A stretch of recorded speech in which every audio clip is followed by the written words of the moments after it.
PM dito sa Cubao. Kanina pa kami nag-uusap.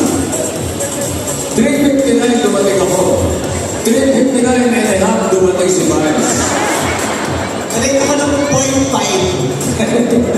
Nag-uusap kami kasi meron po kaming surpresa para sa inyo. Sa lahat ng mga kabarkad, sa lahat ng mga people, ito po yung para sa inyo. Wise, kung ba, ikaw na magsasabi na sisigurahan kita. Yes po, bossing. Katulad ko, alam niyo lahat din kayo, inaantay itong pagkakataon ito. Minsan lang ito mangyayari. Minsan lang ito mangyayari. Lahat gusto mangyari ito noon pa man. Noon pa man. Pero eto na nga, mabubuo na. Mabubuo na. Sa ngayon, nagtagpo na kami. Nagtagpo na kami. At hindi lang una, tuling beses nyo kami makikita ngayon. Ngayon, Dahil mapapanood nyo kami magkasama sa isang pelikula.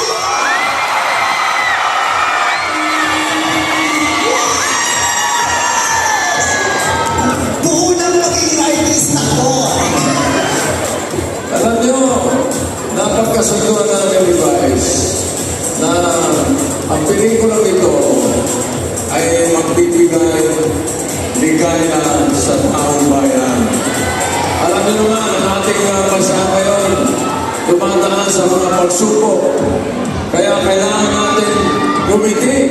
Kailangan natin gumanda ang ating mga aura.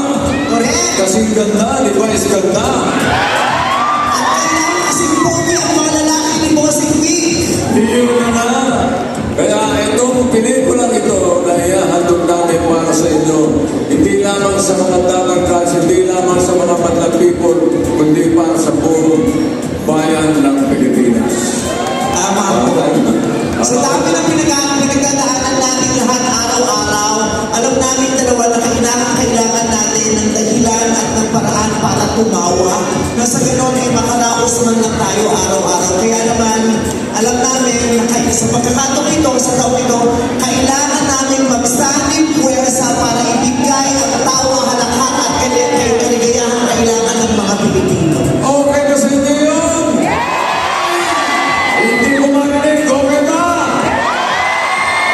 Okay din sa akin. Excited na excited po kami dalawa ni Bossing Big na magpakita sa inyo ng isang magandang proyekto. At syempre, ang pelikula namin ay i-direct ng isa sa pinakamahuhusay na direktor ngayon sa buong Pilipinas, Direk June Robles na! Hi, Direk!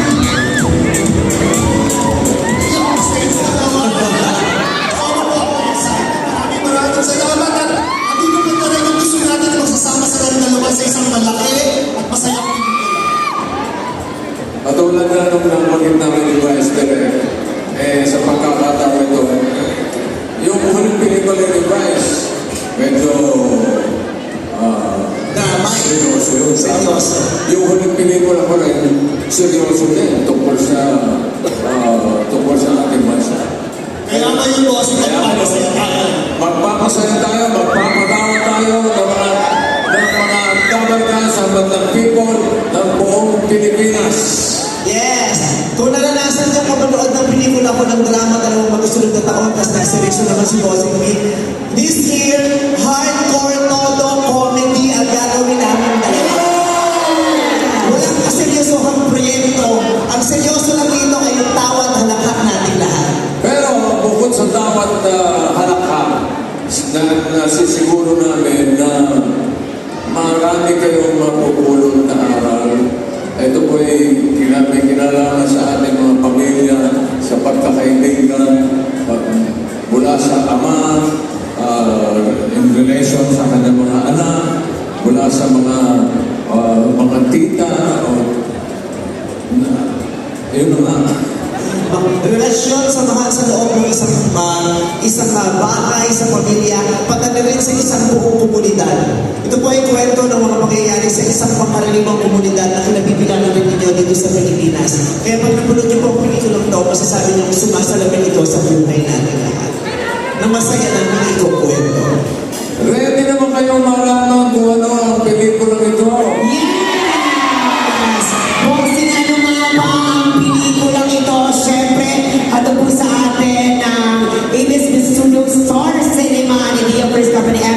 production ng ABT Entertainment. Ito po Ang pamagat ng pelikula po namin ay The Greatest Showtime!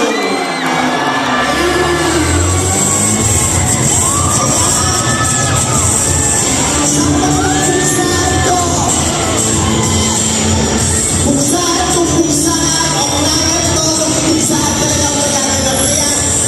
Masaya na kayo pa na may excitement po ako. sobrang excited na kami mapanood itong The Greatest Showtime.